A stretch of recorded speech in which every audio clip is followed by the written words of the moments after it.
এই জন্যই কোরআন আমাদেরকে বুঝায়, বাধ্য করে। আল্লাহ আল্লাহর রসুল আমাদেরকে বুঝাইতে চান, বাধ্য করতে চান না।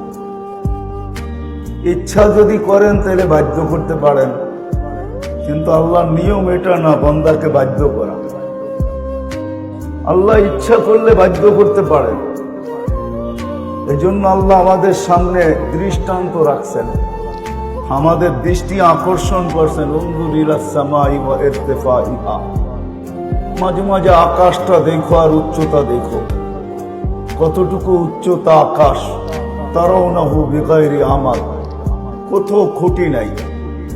বিজ্ঞান বড় তালাশ করতেছিল কোথাও খুঁটি পাওয়া যায় কিনা, কিন্তু আজ পর্যন্ত কোথাও খুঁটি কেউ পায় নাই। আর এটাই সত্য, বিশাল আকাশের কোনো খুঁটি নাই, পিলার নাই। আল্লাহ বলে একটা না, সাবা সামাওয়াতিন তিবাকা, একের পর এক সাতটা।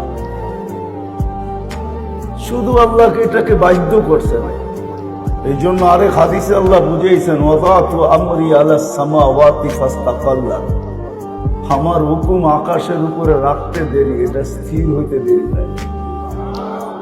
1 ইঞ্চি নামেও না, 1 ইঞ্চি উপরও যায় না।